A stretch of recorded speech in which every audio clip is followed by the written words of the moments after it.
இன்னைக்கு நம்ம எத்தனையோ பேர் சொந்தம் கொண்டாடுறோம் இல்லையா? இது ஏன் இடம், என்னோட லேண்டு, எங்க தாத்தா காலத்திலேருந்து எனக்கு சொந்தம். எத்தனையோ விஷயங்களுக்கு நம்ம சொந்தம் கொண்டாடுறோம். அது நிலமா இருக்கலாம், மனுஷாலா இருக்கலாம், இல்ல நம்மளுக்கு சொந்தம்னு நினைச்சுட்டு இருக்கிற பொருள்களா இருக்கலாம். இதுக்கெல்லாம் என்ன வேலிடிட்டி, என்ன நிரந்தரமா இருக்க போறதா, இல்ல சமயத்தினுடைய ஆரம்பத்திலேருந்து இருந்துட்டு இருக்கா? மனுஷா நம்மளுக்கே தெரியும் இருக்க முடியாதுன்னு. ஒரு இத்தினூண்டு ஒரு வேலிடிட்டியோட நம்ம வந்திருக்கோம். இவ்வளவுதான் நம்மளுக்கு வேலிடிட்டி. ஆனா அந்த மாயை அப்படிங்கிற ஒரு விஷயம் நம்மள போட்டு வாட்டி எடுக்கிறது. என்னவோ நம்ம எல்லாத்தையும் பார்த்துட்டு எல்லாத்தையும் கடந்து வந்து மத்தவாளுக்கு வேற இதுல அன்சாலிசிட்டட் அட்வைஸ் கொடுப்போம். சோ இந்த மாதிரி நம்ம எல்லாரும் இது என்னோடது, இது உன்னுடையது, என்னோடத நீ பறிச்சுட்டு போயிட்ட, உன்னோடத நான் எடுக்க ட்ரை பண்றேன், இது இந்த மாதிரியான ரொம்ப ஒரு சிறிய விஷயங்களை வச்சுட்டு சண்டை போட்டு இருக்கிற மனஸ்திதியில இருக்கோம் நம்ம எல்லாம். நாமதேவர் என்ன பண்ணார், இந்த பூமியும் எனக்கு சொந்தம் இல்லை, இந்த ஆகாசமும் எனக்கு சொந்தம் இல்லை, எனக்கு அப்பா அம்மாவா வந்திருக்கிறவா எனக்கு சொந்தம் இல்ல, நான் போட்டு இருக்கிற இந்த வஸ்திரம் எனக்கு சொந்தம் இல்ல, 3 வேளை எனக்கு கிடைக்கிற சாப்பாடு எனக்கு சொந்தம் இல்ல. அவர் எழுதியிருக்கிற மோஸ்ட்லி ஒரு 70% பாட்டுல அவர் இத சொல்லியிருக்கார். அவர் என்ன சொல்ல வர்றார், எனக்கு சொந்தம் இல்ல சொந்தம் இல்லைன்னா அப்போ அதுக்கு மேல அவருக்கு எப்படி ஒரு ரைட் இருக்கும்? இந்த சாப்பாடு எனக்கு சொந்தம் இல்லைன்னா அவர் எப்படி அதை சாப்பிடலாம்? அந்த வஸ்திரம் அவருக்கு சொந்தம் இல்லைன்னா அவர் எப்படி அதை போட்டுக்கலாம்? ஒரு வீடு அவருக்கு சொந்தம் இல்லைன்னா எப்படி அவர் அங்க இருக்கலாம்? அம்மா அப்பாவே அவருக்கு சொந்தம் இல்லைன்னா எப்படி அவர் கிளைம் பண்ணிக்கலாம் குடும்பம் அப்படின்னு? அவருக்கு கான்ட்ரரியா அவருடைய டயத்திலேயே இன்னொருத்தர் இருந்தார். நாமதேவரை பத்தி பேசணும்னா பல பேரை பத்தி நம்ம சொல்லிட்டு வரணும் கூட. ஏன்னா அவருடைய அனுபவங்கள் அவாகிட்டேந்து அவர் நிறைய கத்துண்டதுதான்.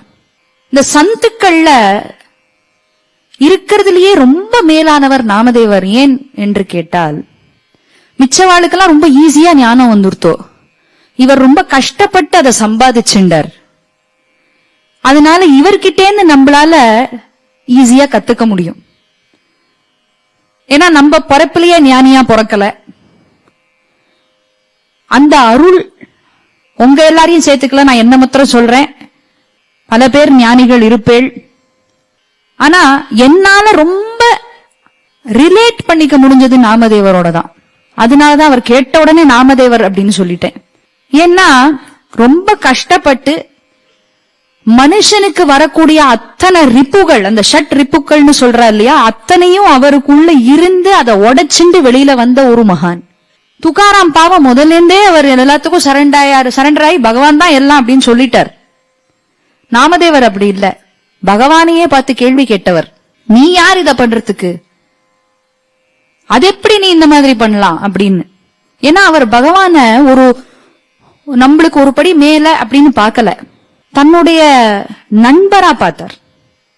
ஒரு ஃப்ரெண்டு, நம்மளுக்கு க்ளோஸ் ஃப்ரெண்ட் இருந்தார்னா நம்ம எப்படி அவள்கிட்ட பேசுவோம், எப்படி நடந்துப்போம், எப்படி சீண்டுவோம், வெறுப்பேத்துவோம், இருக்கிறதெல்லாம் பண்ணுவோம் இல்லையா? அந்த மாதிரி நாமதேவருக்கு விட்டலன் பாண்டுரங்கன் அப்படின்னா அவன் யாரோ இல்ல, கிருஷ்ண பரமாத்மா யாரோ இல்ல. நான் எங்காத்துல இருந்து வரேன், அவன் வீட்லயே இருக்கான், அவன் வீட்டுல நம்ம வெளியில வரமாட்டான், எப்ப பார்த்தாலும் நான் அவனை போய் பார்க்கணும். அந்த மாதிரி ஒரு ஃப்ரெண்டா தான் வச்சுட்டு இருந்தார் கடைசி வரைக்கும். அவன் அப்படிதான். ஞானம் பிறந்த உடனே அவர் மாறிடல. அதனால அவருடைய அந்த நட்பு ரொம்ப உண்மையான நட்பு நாமதேவரோடது. அதுக்கு விட்டலனே அடிமையானா அந்த நட்புக்கு. எப்படி புண்டலீகன் அப்படிங்கிற பக்தனுடைய அந்த தன்னுடைய கடமை அப்படிங்கிறதுக்கு அவன் எப்படி ஒரு ஆதாரமா இருந்தானோ, அந்த கடமை உணர்ச்சிக்கு பகவான் அடிமையானா புண்டலீகனுக்கு. அப்பா அம்மாவுக்கு சேவை செய்யறதுதான் என்னுடைய கடமை அப்படின்னு புண்டலீகன் அதுல திருடமா நின்னா. அந்த திருடமான அந்த ஒரு நிலைக்கு பகவான் அடிமையானா. சோ பகவான் எப்ப பார்த்தாலும் நம்ம கூப்பிட்டுட்டே இருந்து அவனுக்கு பூஜை பண்ணிட்டே இருந்தாதான் நம்மளுக்கு அருள் புரிவானா? இல்ல.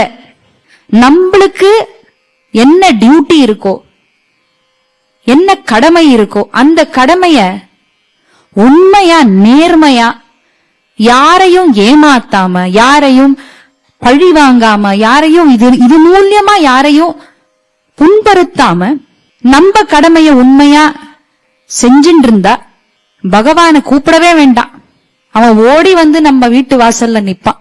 நாமதேவர்கிட்ட இருந்து அததான் கத்துக்கலாம். அவர் மேஜிக் பண்ணல, மிராக்கிள்ஸ் நடக்கல அவருடைய வாழ்க்கையில. அவர் உண்மையா இருந்தா எப்படி அதுக்கான பலன் கிடைக்கும் அப்படிங்கறத வாழ்ந்து காமிச்சார்.